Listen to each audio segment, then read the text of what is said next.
Le château de Montreuil se dressait, imposant et silencieux, au milieu des champs brumeux de Normandie. Ses vieux murs de pierre recelaient des siècles d'histoire, mais aussi des secrets que la famille Chevalier s'efforçait de dissimuler. À l'intérieur de ces salles, richement décorées, la vie semblait idyllique aux yeux des étrangers. Des lustres dorés illuminaient de luxueuses tapisseries et de larges couloirs résonnaient des pas assurés des domestiques. Mais derrière cette grandeur planait une tension presque palpable, que personne n'osait nommer.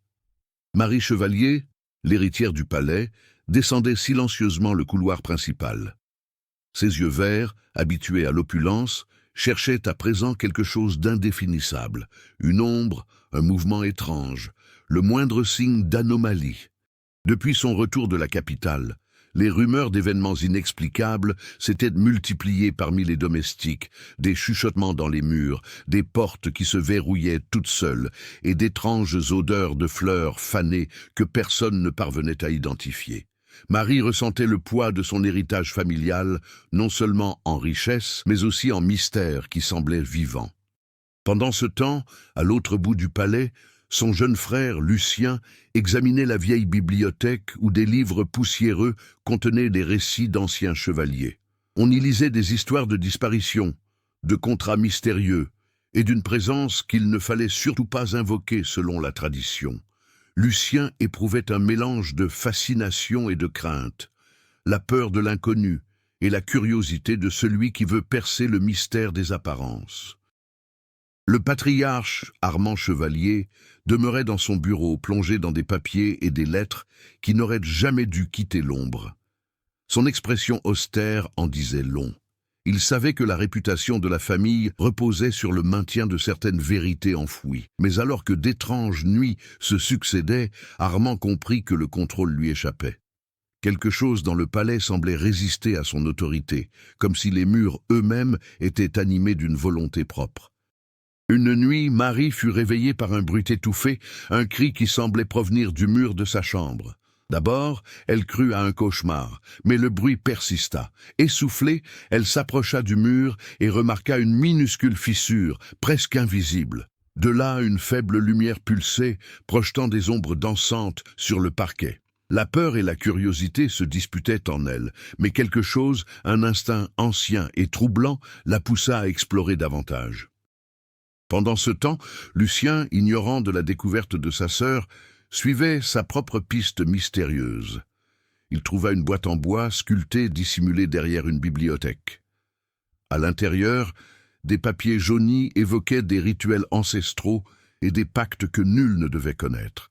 L'encre ancienne décrivait des réunions secrètes, des disparitions de domestiques et d'invités, et une figure qui revenait sans cesse réclamer des dettes oubliées. L'horreur de ce qu'il lisait lui fit battre le cœur à tout rompre, mais il ne pouvait détourner le regard. La curiosité était plus forte. Le palais semblait respirer au rythme de ses habitants. Chaque porte grinçait comme pour confier des secrets. Chaque couloir résonnait de voix qui n'appartenaient à personne. Les domestiques, silencieux, échangeaient des regards inquiets. Un sentiment unanime régnait. Quelque chose s'éveillait à Montreuil, quelque chose que la famille Chevalier redoutait plus que tout scandale public. Et en silence, elle commençait à se préparer à reconquérir ce qu'elle considérait comme sien. Le soir même, Armand reçut un mot anonyme glissé sous la porte de son bureau. Les mots, écrits à l'encre noire, disaient simplement « Le passé ne dort jamais, et vous non plus ». Un frisson le parcourut. L'homme qui tenait le destin de tant de personnes entre ses mains se sentait impuissant face à ce qu'il ne pouvait ni voir, ni toucher, ni contrôler. Il savait que les fondements mêmes de sa famille étaient menacés par quelque chose qu'il ne comprendrait jamais pleinement. Ainsi se déroula l'histoire. 3 générations vivant sous le même toit, chacune porteuse de ses vérités et de ses secrets, et toutes lentement enveloppées par une présence invisible qui se nourrissait de leur peur, de leur curiosité et des choix qu'elles avaient faits. Au palais de Montreuil, la frontière entre réalité et horreur s'estompait de plus en plus. Quelque chose d'ancien, de sombre et d'impitoyable commençait à s'agiter dans l'ombre, et nul ne savait s'il survivrait à ce qui allait suivre. Le château de Montreuil n'était pas une simple demeure. Il était un symbole de la lignée des chevaliers, bâti au XVIIe siècle par un ancêtre ayant servi à la cour de Louis XIV. Chaque pièce, chaque couloir portait en lui des souvenirs gravés dans la pierre, et chaque détail architectural reflétait l'opulence d'une époque où le pouvoir et l'influence se mesuraient à la taille des salles et à l'éclat des lustres. Mais pour Marie et Lucien, ces éléments historiques n'étaient pas de simples ornements. Ils étaient les indices d'une réalité plus profonde, un écho du passé qui insistait pour se manifester.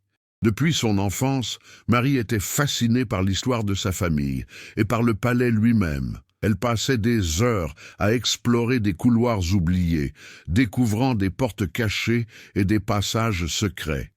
C'est cette curiosité qui la rendait si vulnérable aux ombres qui semblaient hanter Montreuil.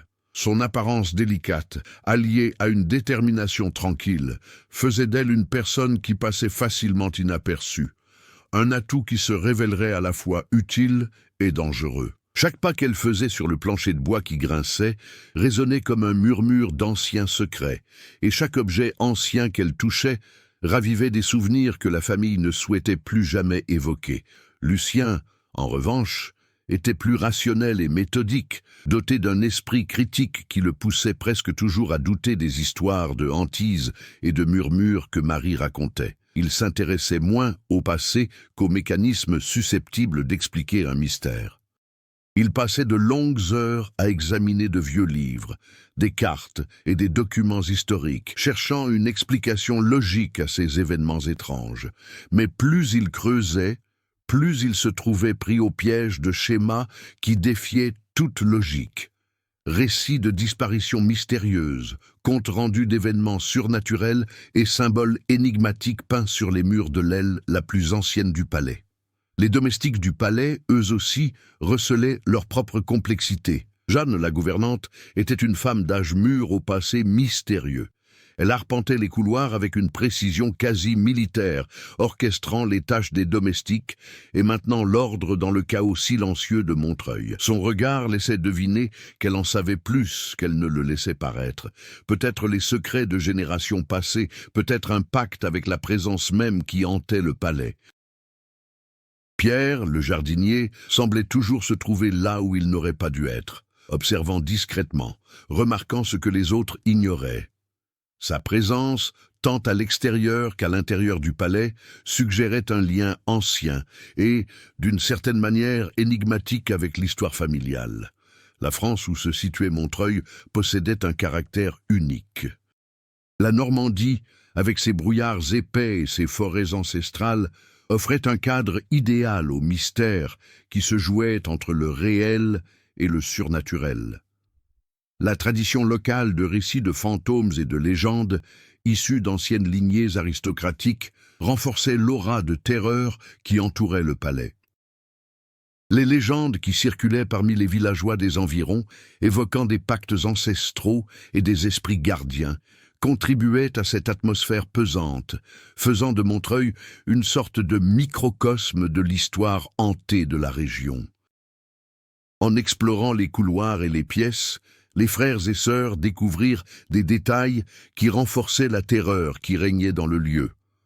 D'anciennes inscriptions gravées sur les portes, des portraits d'ancêtres dont le regard semblait les suivre du regard, des tapisseries dissimulant des messages codés et des passages secrets reliant différentes parties du palais de manière presque incroyable.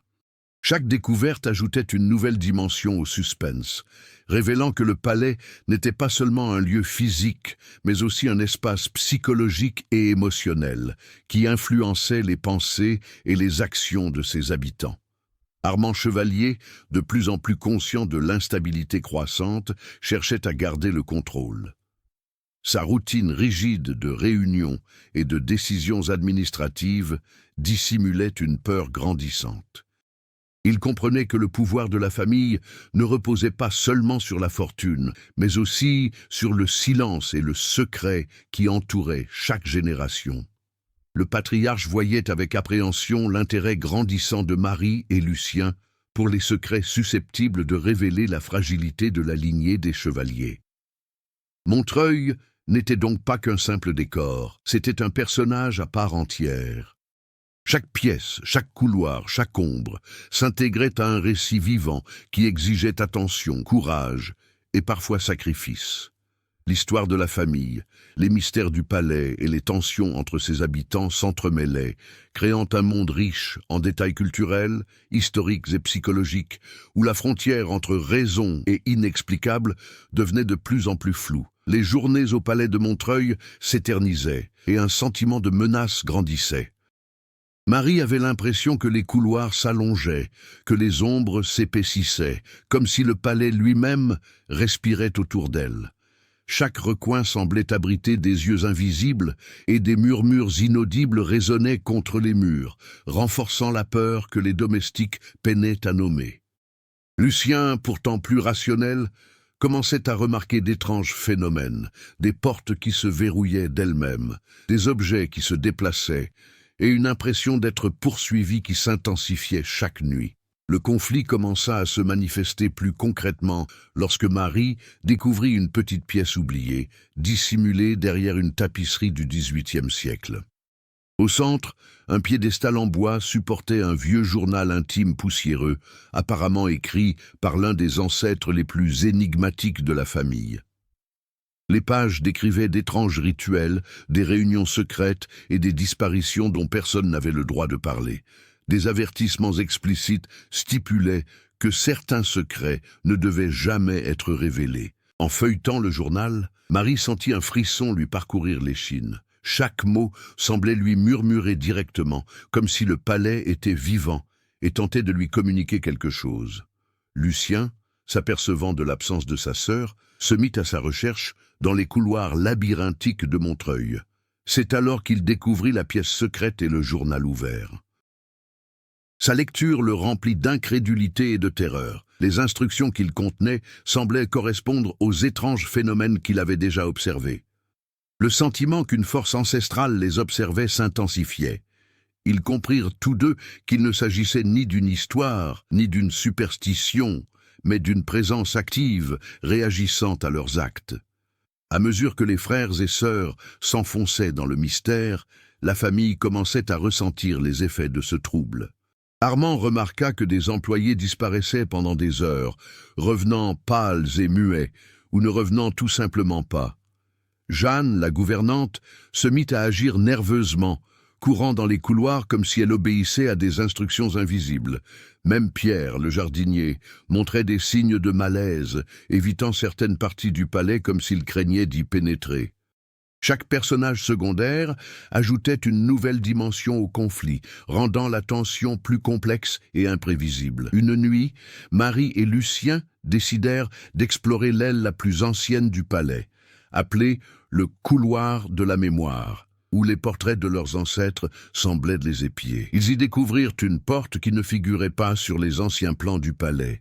En l'ouvrant, ils trouvèrent une petite pièce, ornée d'étranges symboles gravés sur les murs, et d'un vieux miroir embué et sale. Lorsque Marie s'approcha, le miroir reflétait non seulement son image, mais aussi celle d'une silhouette indistincte qui disparaissait lorsqu'elle clignait des yeux. Lucien tenta de rationaliser, évoquant un problème de lumière ou un reflet déformé, mais aucun des deux ne pouvait nier la sensation d'être observé, attendant patiemment le moment propice pour agir. La tension monta d'un cran lorsqu'un mystérieux incendie se déclara dans une aile du palais. Par chance, personne ne fut blessé. Mais l'odeur de fumée et les flammes qui consumèrent une partie du mobilier ancien révélèrent le danger réel. Montreuil n'était pas seulement un décor de légende, mais un lieu où les menaces étaient bien réelles. Marie sentait une présence plus proche que jamais, et Lucien comprit que le danger ne venait pas seulement d'entités invisibles, mais aussi de l'héritage familial lui-même, lourd de mauvais choix et de secrets jalousement gardés. Le conflit s'envenima lorsque des notes et des objets, placés stratégiquement pour effrayer les deux enfants, commencèrent à apparaître. De petits détails, comme une clé laissée sur l'oreiller de Marie ou une lettre déchirée dans le couloir, formaient les pièces d'un sombre puzzle qui les forçait à agir sous la pression. Toute tentative de fuite ou d'ignorance du danger échouait. Le palais semblait anticiper chacun de leurs mouvements, comme s'il étudiait ses habitants. Entre-temps, Armand commençait à se rendre compte que son emprise absolue sur la famille lui échappait. Toute tentative de rationalité et d'autorité se révélait impuissante face à une force qui défiait toute logique et toute tradition. Ses enfants, autrefois sous sa protection, étaient désormais confrontés de plein fouet aux secrets qu'il avait tenté de dissimuler. Et plus inquiétant encore, cette présence, réelle ou surnaturelle, semblait plus affirmée, semant la peur et la tension dans tout Montreuil. Le développement du conflit ne se limitait pas aux manifestations surnaturelles, il affectait les relations personnelles. Marie et Lucien, unis par le mystère, commencèrent à débattre de la meilleure façon d'affronter la menace. Les divergences d'opinion et de stratégie engendrèrent des tensions, révélant que la véritable terreur de Montreuil n'était pas seulement extérieure, mais aussi intérieure. La méfiance, la peur et la vulnérabilité des personnages face à l'inconnu. Les interactions avec les domestiques devinrent également plus tendues, chacun dévoilant des facettes inattendues. Certains collaboraient, d'autres évitaient la confrontation directe, renforçant sans cesse le sentiment d'instabilité. Chaque nuit, le palais semblait se métamorphoser en un labyrinthe vivant, un véritable labyrinthe d'obstacles, d'indices et de pièges. Une peur constante, mêlée à la curiosité, forçait les personnages à agir et à réagir de manière imprévisible. La présence qui les hantait n'était pas passive.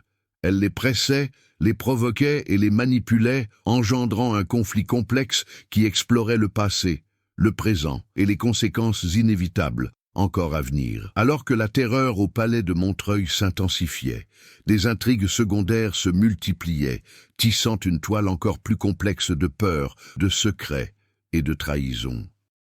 Marie et Lucien découvrirent qu'ils avaient affaire non seulement à une présence surnaturelle ou aux anciens héritages de leur famille, mais aussi à des personnes aux intentions bien plus imprévisibles. Jeanne, la gouvernante, se mit à se montrer étrangement protectrice envers Marie, l'entraînant dans des parties du palais qu'elle-même évitait. Son empressement et ses regards méfiants laissaient deviner un savoir secret, quelque chose qu'Armand ne devait jamais savoir. Au même moment, Pierre, le jardinier, commença à dévoiler son propre passé. Issu d'une lignée de domestiques ayant servi le palais pendant des générations, il connaissait des passages secrets et des rituels oubliés depuis des siècles. Son comportement ambigu, tantôt amical, tantôt évasif, accentua la tension. La relation entre les deux sœurs et ses personnages secondaires se complexifia, oscillant entre confiance partielle, suspicion et dépendance. Entre-temps, de vieilles rumeurs concernant la famille Chevalier refirent surface parmi les villageois des environs du palais. Un historien local, curieux et déterminé, se présenta sur les lieux, demandant l'accès aux archives familiales, prétextant des recherches universitaires. Sa présence, en apparence innocente, mit Marie et Lucien sur leur garde, éveillant leurs soupçons. Quelqu'un à l'extérieur du palais pourrait-il être au courant de secrets destinés à rester enfouis? Cette intrigue secondaire introduisit un élément de danger extérieur, montrant que le conflit s'étendait bien au-delà des murs de Montreuil. Le journal intime ancien, découvert précédemment, devint un élément central de plusieurs intrigues secondaires. Il documentait non seulement des rituels oubliés et des pactes familiaux, mais suggérait également que des événements surnaturels pouvaient être liés à des décisions prises par les ancêtres, concernant des secrets de naissance, des disparitions de domestiques et d'obscures alliances. Chaque indice trouvé par les frères et sœurs semblait soulever de nouvelles questions. Qu'avaient fait les ancêtres pour provoquer de telles forces? Et qui en subissait désormais les conséquences? Ce fil narratif épaississait le mystère et reliait les éléments surnaturels à l'histoire concrète de la famille. Une autre intrigue secondaire émergea d'un vieux grenier, où Marie découvrit une boîte contenant des lettres et des journaux intimes d'un jeune chevalier disparu sans explication des décennies auparavant. Ces récits décrivaient des rencontres secrètes avec des inconnus et mentionnaient des rituels accomplis certaines nuits, en accord avec les phénomènes dont les deux frères et sœurs étaient désormais témoins.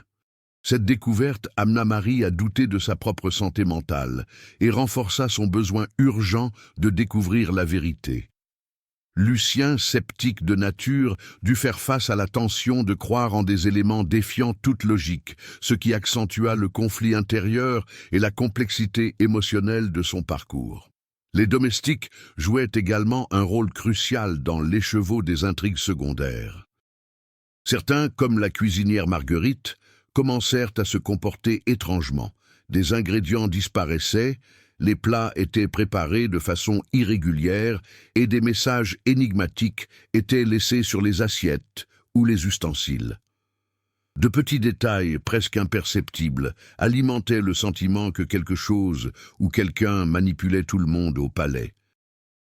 Chaque acte, en apparence insignifiant, ajoutait une couche de suspense, renforçant l'impression que personne n'était véritablement en sécurité ni maître de la situation. Armand lui-même, malgré son apparence ferme et autoritaire, commença à montrer des signes de faiblesse. Ses décisions, autrefois inflexibles, furent désormais guidées par la peur et un pressentiment funeste.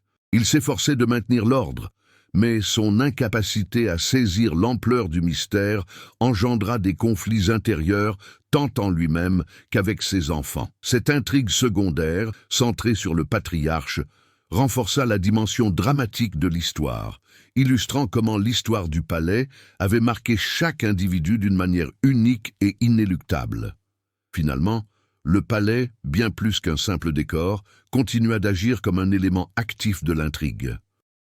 Chaque couloir, chaque pièce secrète, chaque objet ancien servait de lien entre les intrigues secondaires et le conflit central. Les interactions de Marie et Lucien avec ces éléments, alliés ou adversaires, exigeaient des décisions rapides et risquées, les forçant à affronter des peurs profondes et à choisir entre des révélations douloureuses et l'ignorance. La tension temporelle s'intensifiait également. Signes avant-coureurs, objets déplacés et événements soudains mettaient les protagonistes sous pression, accélérant le rythme et les rapprochant du point de non-retour. Cette nuit-là, le château de Montreuil semblait plus vivant que jamais. Le brouillard normand s'infiltrait par les grandes fenêtres, pénétrant dans les couloirs comme des doigts glacés cherchant à effleurer chaque surface. Marie et Lucien, épuisés par des jours passés à enquêter sur des secrets et des énigmes, comprirent que quelque chose avait changé. Le silence pesant avait fait place à un bruit sourd et continu, comme des pas rythmés surgissant de nulle part. Un pressentiment glaçant les fit se regarder, conscients qu'ils allaient se confronter à quelque chose qui dépassait toute logique et toute tradition familiale. En parcourant les couloirs, ils découvrirent une porte qu'ils n'avaient jamais remarquée, même après d'innombrables explorations. Entrouverte, elle laissait filtrer une faible lumière qui projetait des ombres mouvantes sur le parquet. Le cœur de Marie s'emballa. Lucien, malgré sa prudence, comprit que la raison seule ne suffirait pas à percer le mystère qui les attendait. Les mains tremblantes, ils poussèrent la porte et entrèrent. Ce qu'ils virent changea tout. La pièce semblait avoir été préparée avec soin, des symboles anciens ornant les murs et des objets disposés selon un rituel. Mais le plus choquant fut ce qu'ils trouvèrent au centre de la pièce. Armand Chevalier, immobile, en prière, entouré de bougies et de vieux livres relatant des pactes oubliés. « Père, que se passe-t-il » murmura Marie, incapable de dissimuler son choc. Mais Armand ne répondit pas. Ses yeux, jadis froids et calculateurs, reflétaient désormais la terreur et la résignation. À cet instant, Lucien comprit que les rituels décrits dans le vieux journal, qui jusque-là n'avaient semblé que de simples récits ou avertissements, étaient en train de se reproduire, littéralement sous leurs yeux. Cette réalisation les accabla comme un poids.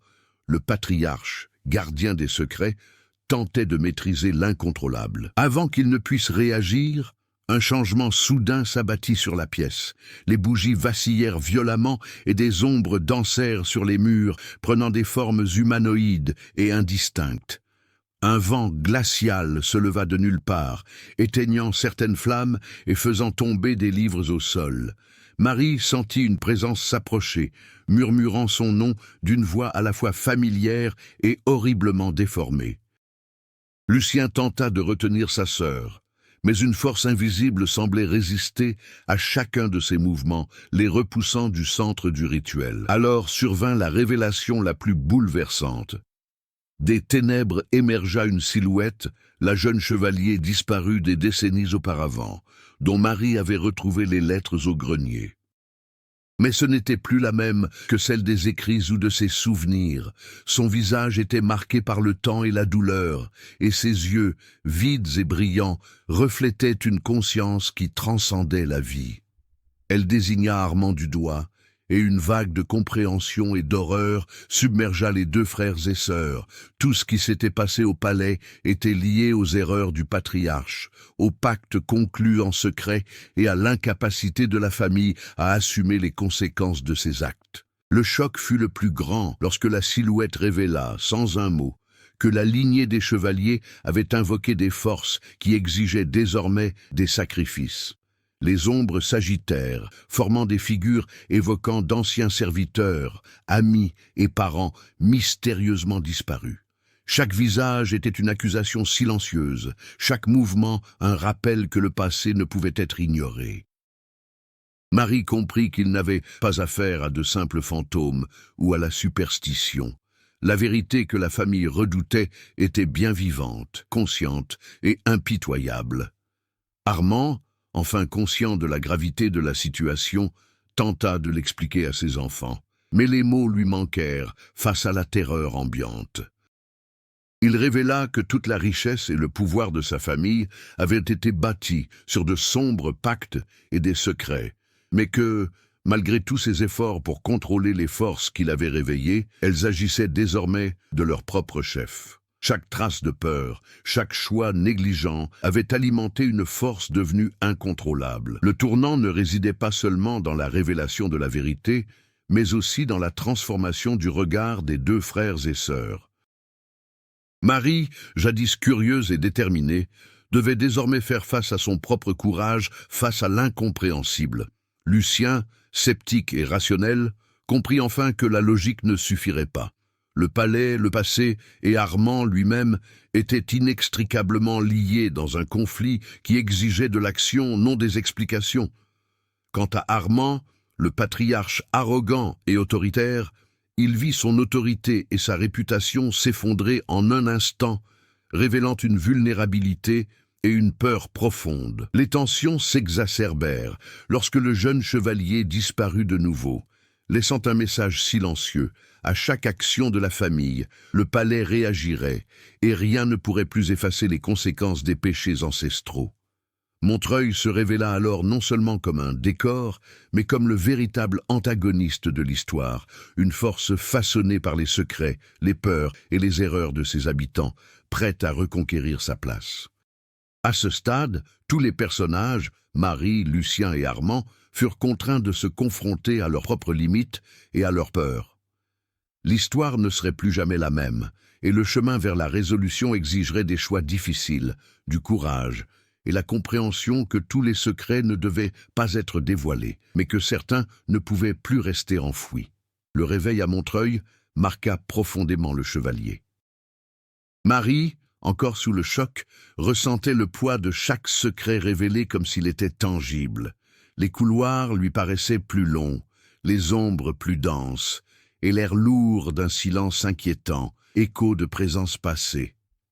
Elle comprit que chaque décision familiale avait contribué à alimenter une force incontrôlable qui désormais réagissait, tel un juge silencieux et implacable, au moindre geste de quiconque osait défier l'ordre du palais. Lucien, pour sa part, sentait que sa logique et sa rationalité avaient été mises à rude épreuve. Jusque-là, il avait tenté d'expliquer ces phénomènes par des coïncidences ou par les effets de l'architecture antique. Mais désormais, le doute n'avait plus sa place. Montreuil était vivant d'une manière qui défiait toute compréhension humaine. La tension entre les frères s'intensifiait, non par méfiance mutuelle, mais par crainte de ce que chacun pourrait découvrir seul. Ils devaient agir de concert, et le prix de la moindre erreur semblait imminent et fatal. Affaibli et vulnérable, Armand commença à prendre conscience de l'ampleur de ce qu'il avait déclenché.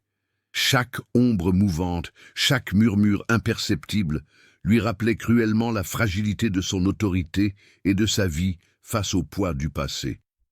Les nuits s'allongeaient et s'alourdissaient. Les domestiques, jadis discrets et obéissants, se montraient distants ou d'une prudence excessive. Jeanne, la gouvernante, montrait des signes d'épuisement et d'une vigilance constante, tandis que Pierre, le jardinier, scrutait le moindre recoin avec une attention quasi paranoïaque.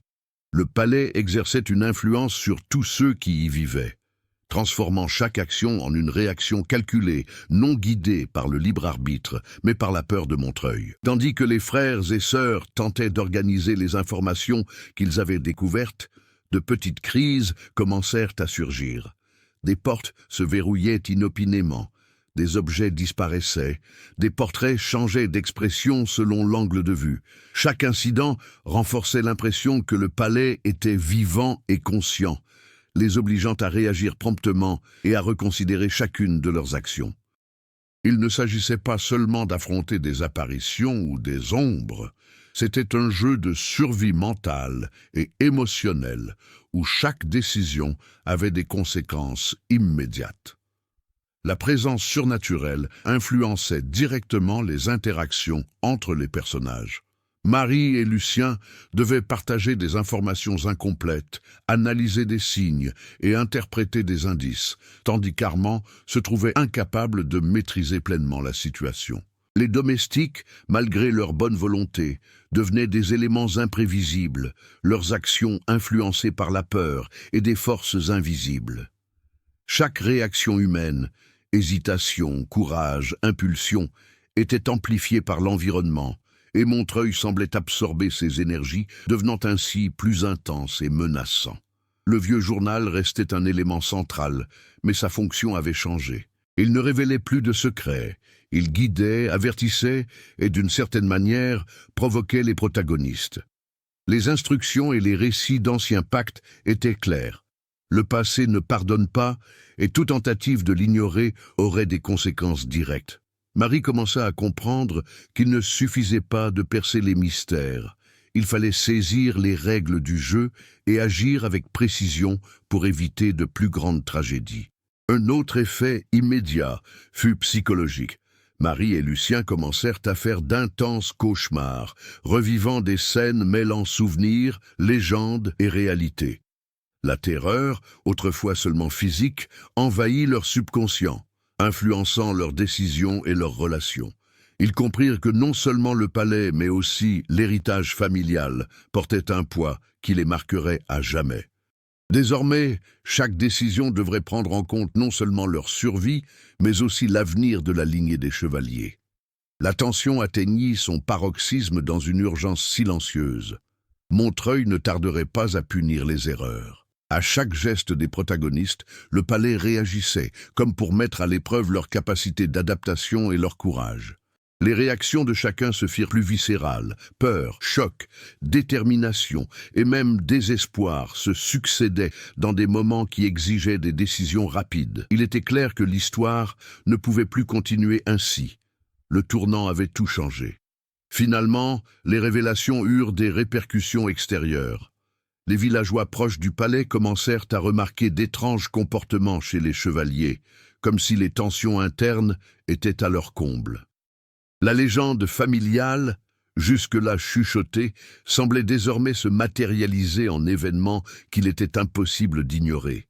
Chaque intrigue secondaire, chaque secret dévoilé, contribuait à un scénario où passé, présent et futur s'entremêlaient dans un conflit de plus en plus dangereux, exigeant courage et ruse pour survivre.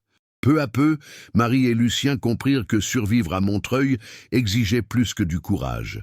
Il leur fallait de la ruse, de la solidarité et la capacité de percevoir le palais comme un être vivant, capable de mettre à l'épreuve non seulement leur corps, mais aussi leurs esprits. La terreur qui les avait jadis paralysés devint une force qui, paradoxalement, les incita à dépasser des limites insoupçonnées. Marie, jusque-là guidée par la curiosité et la peur, commença à prendre des décisions stratégiques. Elle étudia les signes du palais, interpréta les jeux d'ombre et déchiffra chaque détail des vieux journaux intimes. Elle commença à repérer les moments où la présence réagissait aux actions humaines, comprenant qu'elle ne pouvait se permettre de réagir impulsivement. Son courage cessa d'être purement émotionnel. Il devint réfléchi, allié à l'intelligence et à la détermination. Face à chaque épreuve, porte qui se fermait d'elle-même, objets qui disparaissaient, ombres qui se déplaçaient sans explication, Marie renforçait sa confiance, transformant la peur en un atout pour agir. Lucien, quant à lui, vit sa rationalité mise à rude épreuve comme jamais auparavant. Chaque phénomène inexplicable menaçait de déstabiliser son raisonnement, mais il apprit à concilier observation et intuition. Il commença à cartographier le palais, à repérer des schémas, et à formuler des hypothèses sur les événements surnaturels. Sa transformation fut progressive. D'un sceptique inflexible, il devint capable d'équilibrer raison et perception fine, comprenant que la survie exigeait adaptation et courage face à l'inexplicable. Les deux frères et sœurs, en unissant leurs forces, commencèrent à réaliser que la véritable force résidait dans la combinaison de leurs talents, le courage de Marie et la stratégie de Lucien. L'évolution des protagonistes se manifestait également dans leurs relations avec les personnages secondaires. Jeanne, la gouvernante, comprit qu'elle ne pouvait plus protéger la famille par sa seule autorité et son expérience. Elle devait apprendre aux jeunes à affronter les dangers qui se présentaient. Elle commença à les guider discrètement mais fermement, leur transmettant des connaissances sur des passages secrets, des coutumes ancestrales et des signes qu'elle seule comprenait. Pierre, le jardinier, devint un allié essentiel, les guidant à travers des couloirs et des jardins qui semblaient être d'interminables labyrinthes, démontrant ainsi que la confiance et la collaboration étaient indispensables pour surmonter les difficultés de Montreuil. La pression temporelle constante, présente depuis le tournant décisif, exigeait des actions rapides et décisives. Marie et Lucien apprirent à hiérarchiser leurs actions, à évaluer les risques et à accepter que tout ne pouvait être maîtrisé. Chaque obstacle surmonté, chaque énigme résolue renforçait leur sentiment de progression. Le courage cessa d'être une simple réaction instinctive. Il devint un choix conscient, forgé par l'expérience acquise lors des nuits d'horreur et des découvertes terrifiantes au sein du palais. Montreuil, tout en inspirant la terreur, servit également de catalyseur à l'évolution des protagonistes. Chaque ombre menaçante, chaque couloir qui semblait bouger, chaque objet qui paraissait communiquer avec eux, était une épreuve pour repousser leurs limites. Marie apprit à se déplacer en silence, à observer avant d'agir, à faire confiance à son intuition. Lucien apprit à interpréter des signes presque imperceptibles, à concilier peur et raison et à protéger sa sœur dans des situations défiant toute logique. Le palais, jadis un ennemi invisible, devint un terrain d'entraînement cruel, mais efficace pour leur développement. Le point culminant de cette situation survint une nuit où Montreuil semblait plus hostile que jamais. Des ombres s'agitaient dans les couloirs, des portes claquaient et des murmures résonnaient de toutes parts.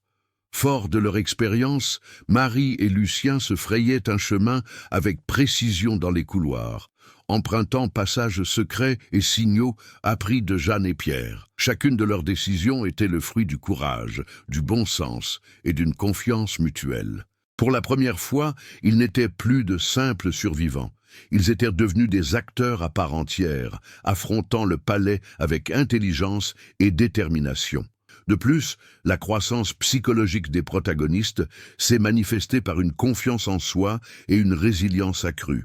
Marie a commencé à agir avec assurance, libérée de la peur. Lucien a développé une grande capacité d'adaptation, alliant logique et intuition. Leur lien s'est renforcé, créant un réseau de soutien essentiel face à la force surnaturelle qui planait sur Montreuil. Leur transformation personnelle était manifeste. De victimes du palais, ils sont devenus acteurs de leur propre survie, affrontant chaque épreuve avec stratégie et courage. Les intrigues secondaires, désormais partiellement résolues, ont renforcé cette évolution. Jeanne, Pierre et les autres personnages secondaires ont également appris à mieux collaborer. faisant confiance aux protagonistes et partageant des informations auparavant dissimulées. Le palais, à la fois épreuve et antagoniste, a permis aux protagonistes de découvrir leurs forces intérieures, leurs compétences stratégiques et leur résilience émotionnelle, les préparant ainsi à l'affrontement final qui allait décider du sort de la famille et de Montreuil. Montreuil semblait respirer plus intensément chaque nuit. La tension qui planait autrefois comme une ombre lointaine s'était muée en une pression constante. Marie et Lucien, mieux préparés, comprirent que chaque couloir, chaque pièce, chaque objet du palais revêtait une fonction quasi rituelle, non pas un simple décor, mais un acteur à part entière d'un jeu de pouvoir et de peur exigeant toute leur attention et une action immédiate. Le point de non-retour était atteint. La vérité que la famille redoutait tant ne pouvait être ignorée, et le dénouement approchait inexorablement. Les protagonistes commencèrent à relier les fils des intrigues secondaires. Jeanne révéla des passages secrets peu connus et des codes cachés dans les murs, fragments du patrimoine familial qui se révélaient désormais cruciaux. Pierre les guida à travers des jardins et des couloirs qui semblaient être d'interminables labyrinthes, mais qui recelaient des sorties stratégiques et des points d'observation du palais. Chaque détail, auparavant insignifiant ou décoratif, se révélait être un indice vital pour affronter ce qui allait suivre. Le sentiment d'urgence grandissait à chaque découverte. Le temps semblait s'écouler inexorablement, comme si Montreuil voulait précipiter la résolution de ces énigmes. Entre-temps, Armand, prenant conscience de plus en plus de l'ampleur de ce qu'il avait déclenché, tentait de maîtriser les forces qu'il avait réveillées. Mais son autorité s'amenuisait. Il comprit que ses enfants ne pouvaient plus se fier uniquement à son expérience ni à ses ordres. Les tensions familiales, jusque-là latentes, étaient désormais manifestes. La méfiance, les divergences stratégiques et la pression d'un danger imminent les contraignirent chacun à assumer des responsabilités et à affronter des peurs qui n'étaient auparavant que des ombres latentes. Le patriarche commença à agir non plus comme un chef absolu, mais comme un partenaire malgré lui, guidant lorsque nécessaire et tirant des leçons des actions de Marie et Lucien. Montreuil, à son tour, semblait réagir aux émotions et aux décisions des protagonistes. Des passages auparavant fermés s'ouvraient désormais lorsque les frères agissaient avec assurance et précision. Les ombres qui les suivaient auparavant paraissaient hésiter devant leur détermination nouvelle. Ce comportement suggérait que le palais, bien qu'hostile, réagissait aux manœuvres stratégiques et à l'unité familiale, renforçant le sentiment que chaque action avait des conséquences directes et immédiates. La pression ne faiblissait pas, au contraire, elle accélérait les préparatifs de l'affrontement final, rendant chaque instant crucial et chaque choix décisif. Les intrigues secondaires trouvèrent également un dénouement partiel, intensifiant la tension jusqu'au point culminant. Le jeune chevalier, dont l'apparition au moment décisif avait bouleversé Marie et Lucien, laissa des indices clairs quant à l'emplacement des éléments les plus cruciaux du palais. Secrets ancestraux, pactes oubliés et objets rituels commencèrent à s'agencer en schémas compréhensibles, permettant aux protagonistes d'élaborer une stratégie certes risquée pour affronter Montreuil de front. La compréhension croissante du fonctionnement des forces surnaturelles apporta non seulement de l'espoir, mais aussi une responsabilité écrasante. Chaque action pouvait avoir des conséquences imprévisibles, et l'erreur n'était plus envisageable. Le temps devint à la fois allié et ennemi. Chaque pas dans le palais exigeait des décisions rapides, et le rythme des découvertes accéléra le récit, transformant Montreuil en un labyrinthe vivant où l'hésitation était punie et le courage récompensé. Marie et Lucien, conscients des pièges qui les entouraient, commencèrent à conjuguer ruse, observation et réactivité, renforçant leurs liens et consolidant les leçons apprises depuis le début de la crise. Le dépassement de soi qui les avait préparés à ce moment se traduisit désormais en compétences pratiques et stratégiques, une fusion d'intelligence, de courage et d'instinct. La tension monta d'un cran lorsque des signes avant-coureurs commencèrent à apparaître simultanément dans différentes parties du palais. Portes qui claquaient, ombres qui tournaient et bruits provenant de couloirs jusque-là considérés comme sûrs. Chaque événement rappelait que Montreuil non seulement réagissait, mais anticipait les mouvements, mettant constamment à l'épreuve l'adaptabilité et la résilience des protagonistes. Marie et Lucien comprirent qu'ils ne pouvaient plus agir séparément et que leur survie dépendait d'une coopération absolue et de l'exécution d'un plan précis, alliant savoir, expérience et intuition. À l'approche du dénouement, le palais et ses habitants, vivants ou surnaturels, convergèrent vers une issue inéluctable. Chaque personnage, chaque détail, chaque élément des intrigues secondaires se réorganisait, transformant Montreuil en un échiquier où seule la stratégie, le courage et le discernement pouvaient garantir la survie. Le sentiment d'une fin imminente intensifiait le récit, accélérant le rythme et préparant le lecteur à l'explosion d'actions et de révélations qui allaient sceller le destin de la famille et du palais lui-même. Montreuil était en émoi. Les vieux murs craquaient comme s'ils respiraient, et l'air lourd était chargé d'odeurs de cire brûlée et de vieux bois. Marie et Lucien avançaient d'un pas assuré, malgré leur cœur qui s'emballait, guidés par les passages secrets qu'ils avaient repérés et les indices laissés par Jeanne et Pierre. Chaque couloir semblait se métamorphoser, comme si le palais était conscient de leurs mouvements et cherchait à les désorienter, à mettre leur courage et leur stratégie à rude épreuve. Soudain, une ombre colossale apparut dans le hall central, là où s'étaient déroulés les anciens rituels. La silhouette semblait une fusion de souvenirs et de spectres. Les visages familiers de la famille et des domestiques disparus se dessinaient, contorsionnés en forme menaçante. Montreuil, enfin, révélait toute sa puissance.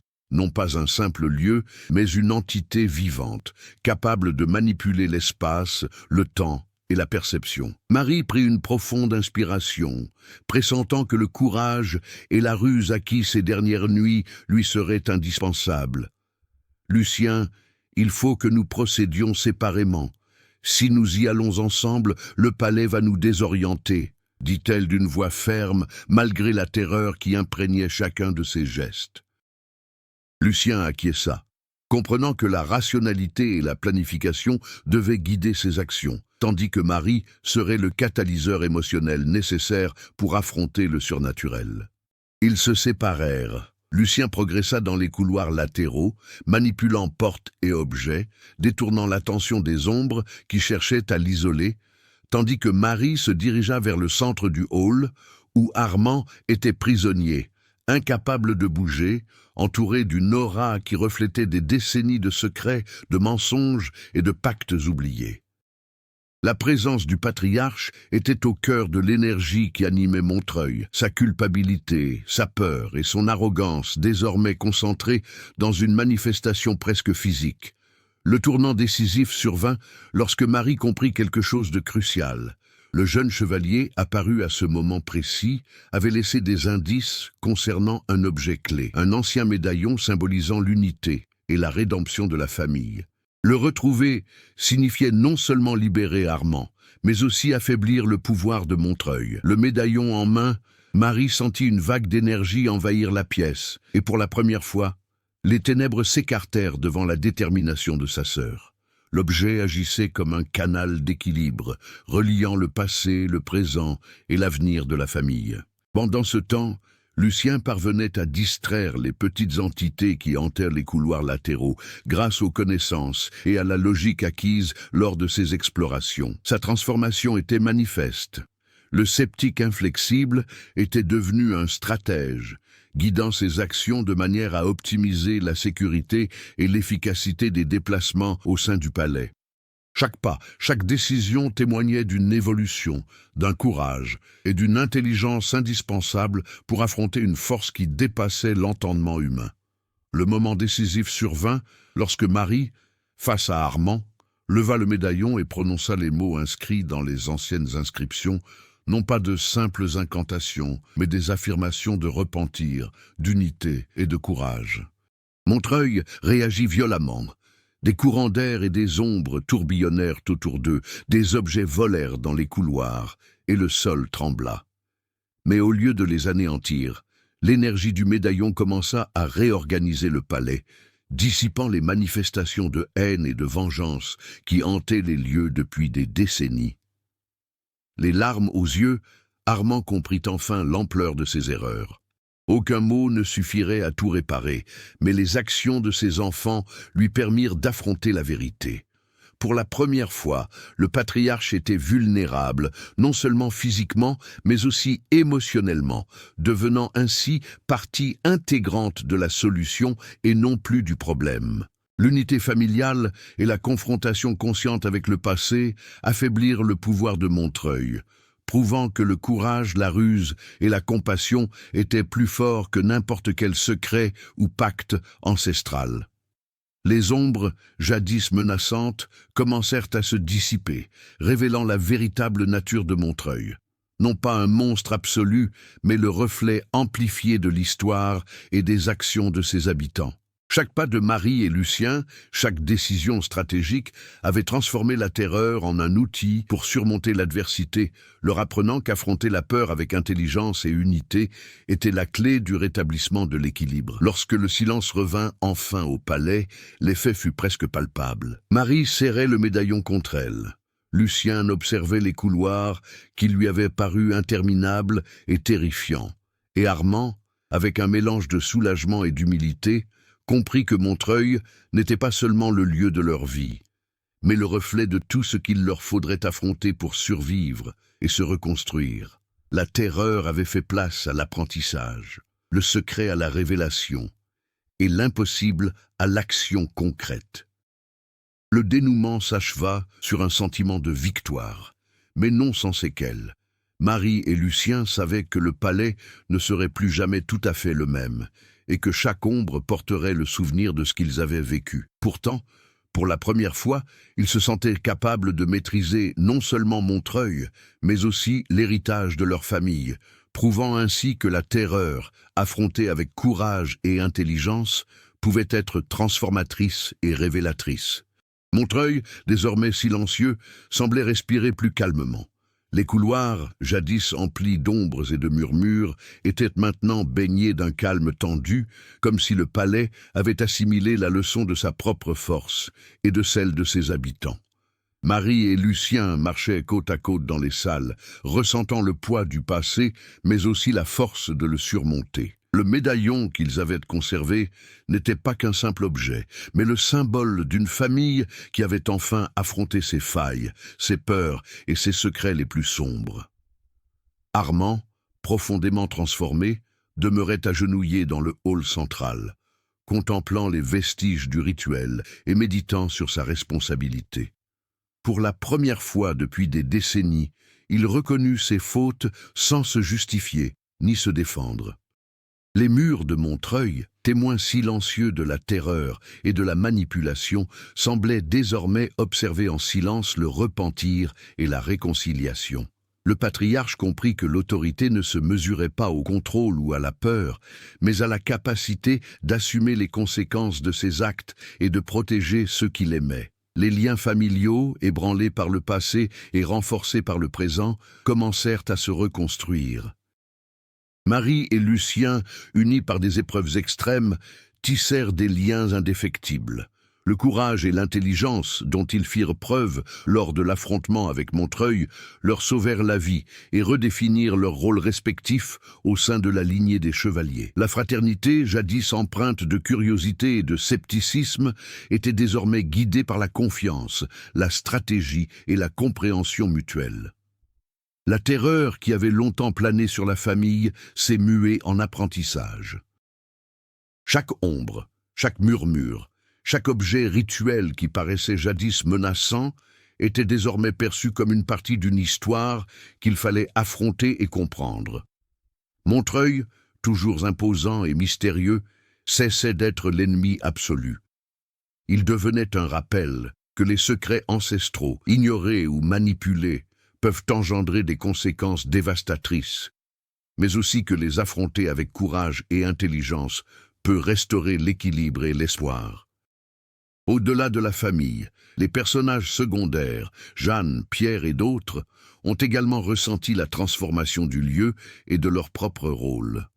la gouvernante et le jardinier, qui avaient perpétué les traditions et entretenu discrètement les lieux pendant des décennies, ont compris que la génération suivante était prête à prendre le relais, préservant ainsi l'héritage sans reproduire les erreurs du passé. La collaboration et la confiance dont ont fait preuve les protagonistes ont redéfini la dynamique du palais, démontrant que Montreuil n'était pas seulement un lieu d'épreuve, mais aussi d'enseignement. Au final, le sentiment qui planait sur Montreuil était celui d'un équilibre retrouvé, mais non sans cicatrices. Chaque couloir portait le souvenir des épreuves traversées, chaque pièce résonnait des décisions difficiles. Marie, Lucien et Armand avaient compris que la véritable victoire n'était pas seulement de survivre à la terreur, mais de reconnaître que le courage, l'unité et l'intelligence étaient les seules armes capables de transformer la peur en apprentissage et les secrets en rédemption. Montreuil demeurait majestueuse et énigmatique, mais non plus comme un agent de terreur absolu, plutôt comme un témoin que la vérité, aussi redoutée soit-elle, finit toujours par éclater. Des mois plus tard, Montreuil demeurait imposant, ses ombres adoucies, mais jamais totalement silencieuses. Marie et Lucien, désormais plus sûrs d'eux et unis, prirent la responsabilité du palais, préservant ses secrets tout en protégeant la famille.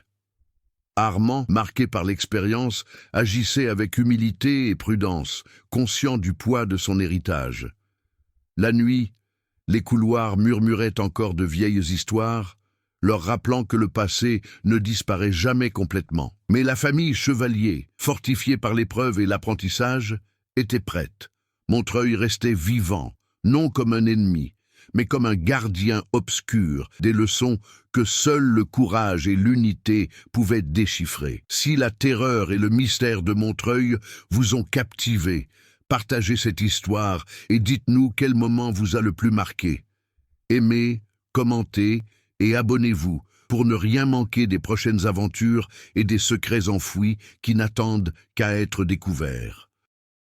Chaque ombre du passé recèle un enseignement, et chaque récit révèle comment le courage, l'intelligence et l'unité peuvent transformer la peur en force. Rejoignez-nous et suivez le déroulement de ces histoires qui défient l'impossible, car Montreuil n'est que le début de nombreux secrets qui restent à dévoiler.